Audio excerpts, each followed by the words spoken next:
Okay, so part 4, let's complete our practice by lying down, taking a few stretches and then finding our relaxation, shavasana.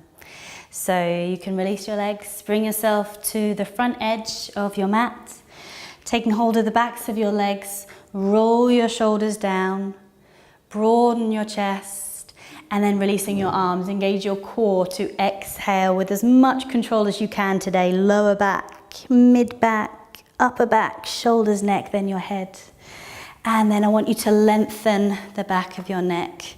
So lengthen, chin towards your chest. From here, bending both knees.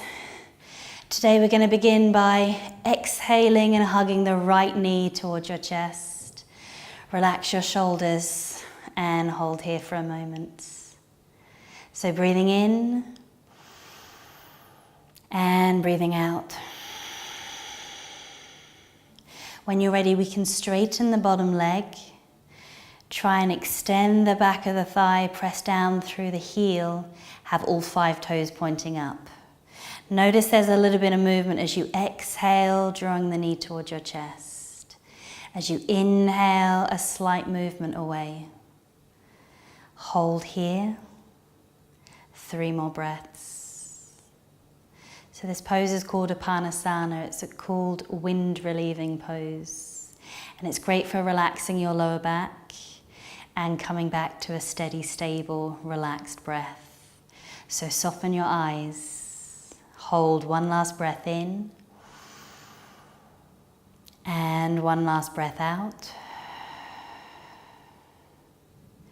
And then with as much control and awareness of the stability of your pelvis and the engagement of your core, we can change sides.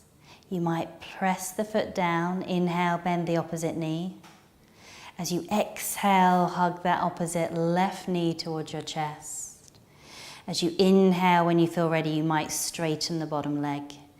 But if you decide that feels like too much pressure on your lower back, I invite you to bend the knee, because you'll be changing the angle of your pelvis to keep your lower back super happy as you stretch. So back of your neck long, soften your eyes. Choose the variation on whichever side feels appropriate. So you might be able to make the inside of this right leg longer, the big toe side longer than the little toe side. Relax your shoulders. Notice that you're using your biceps to draw your knee in. And there's a little bit of movement with your breath as you inhale, coming away, and as you exhale, coming closer. So hold and breathe.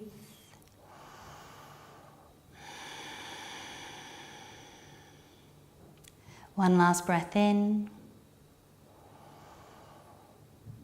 And last breath out. So from here, with your left leg, place your foot down on the mat, keep the bend in the knee. We're going to find a nice stretch for the piriformis, so the outer hip, the glute of this right leg. Bring your foot across and over and above the knee of the other leg. Knee pressing away, but try not to distort the shape of the pelvis. Maintain symmetrical, even if that means your knee is not as low as you would like it to be today. As you exhale, you might need to lift your chest, take hold of the back of your thigh, and then when you can, relax the back of your head back to the mat. Some people hold the back of the leg, some people hold the shin. Some of you might find that you are better off with a rope, okay? If you've got proportions and flexibility, that means that's more appropriate. Play around from left to right. Even the slightest movement might change the feeling of the stretch. And you want the stretch in that outer hip, the right outer glute area. So hold and breathe, relaxing your shoulders. Hold 3 more breaths.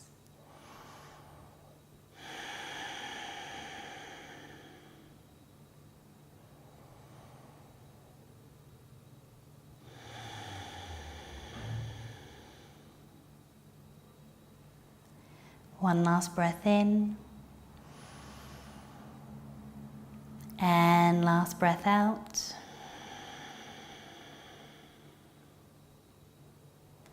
So from here, gently release and change sides. So right knee stays bent, left foot lifts. So left foot over your right knee. Knee coming out wide. Try not to distort the pelvis. Stay neutral. And when you're ready, as you exhale, lift that back thigh. If you lift your head, that's fine, but then lower your shoulders and your neck and your head back down. I like to move left to right. I notice where it's too easy, so a lack of effort, and then I notice what's too hard to hold for too long. And I find that midway, that balance in between. So breathing in and breathing out. Maintain that you feel the stretch in this outer hip. Remember your variations, your options. And when you can, hold still, feel your stretch. 3 breaths.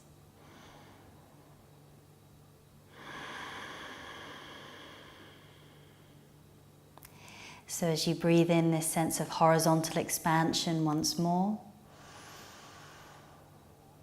And as you exhale, keep all of your extension, vertical extension of your spine. Last breath in. And last breath out.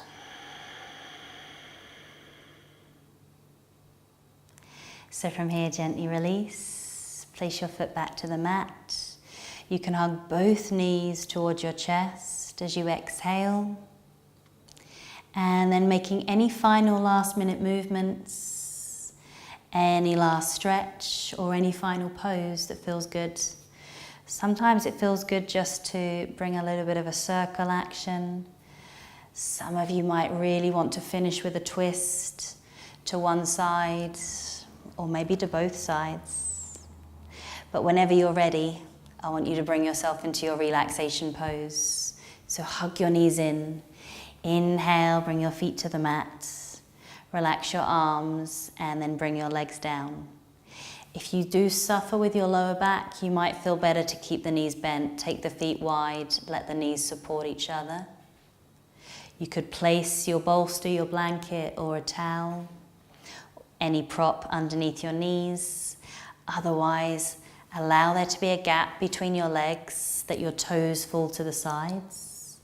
And you might take a moment to walk your shoulders down your back and then rest your arms by your sides. Ideally, palms face up. Make sure the back of your neck feels relaxed, lengthened if possible, and close or soften your eyes. So for relaxation, it's worth bearing in mind we're not trying to achieve any special state of being. It's just taking a few moments to relax. Physically releasing, resting the muscles and joints that worked in your practice. Beginning to relax, soften, and allow the breath just to breathe itself. And all of this helps to create the conditions to enable the mind to begin to relax and quiet with time. So as you hold here, notice that there is a relaxing quality to your exhaling breath.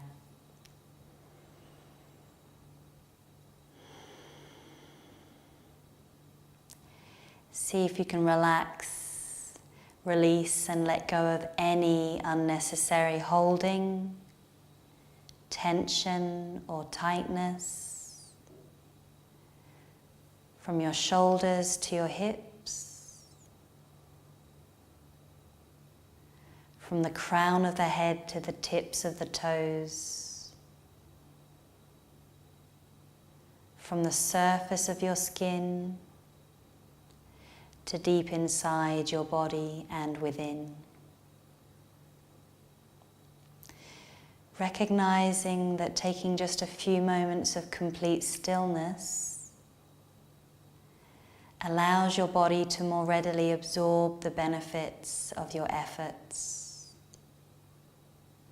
And your effort to strengthen, to lengthen and open your bodies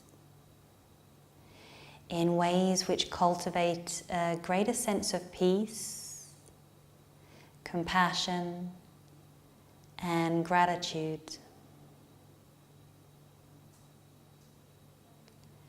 So hold and breathe. Shavasana.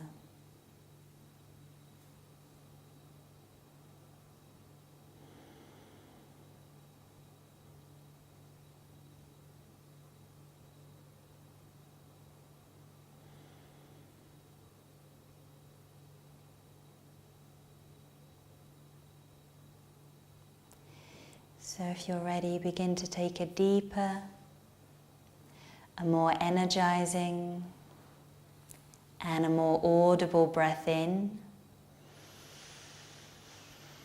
as well as out.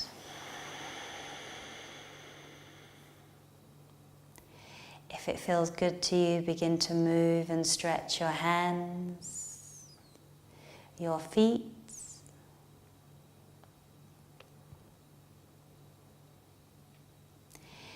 If you're completely ready, begin to maybe stretch your arms.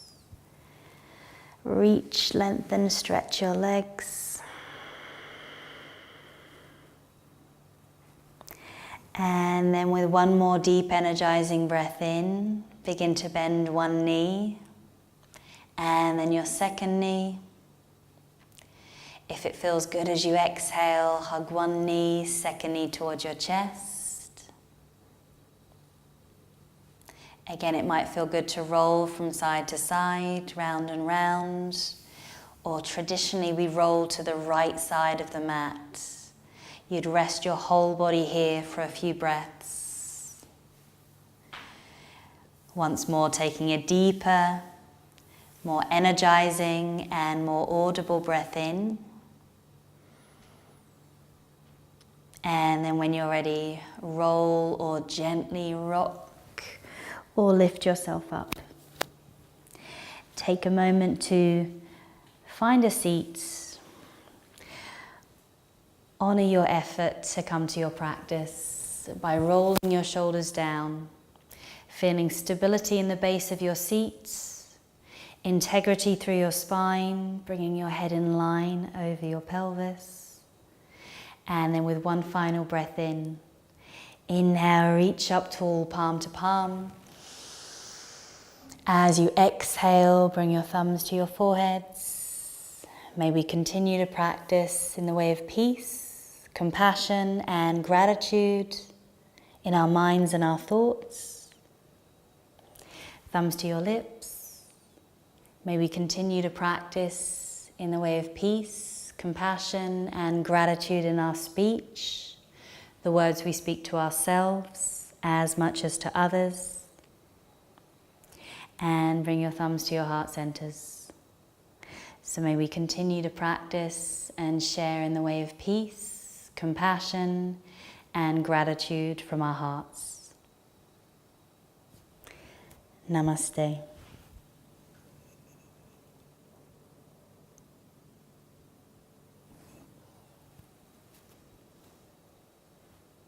Thank you.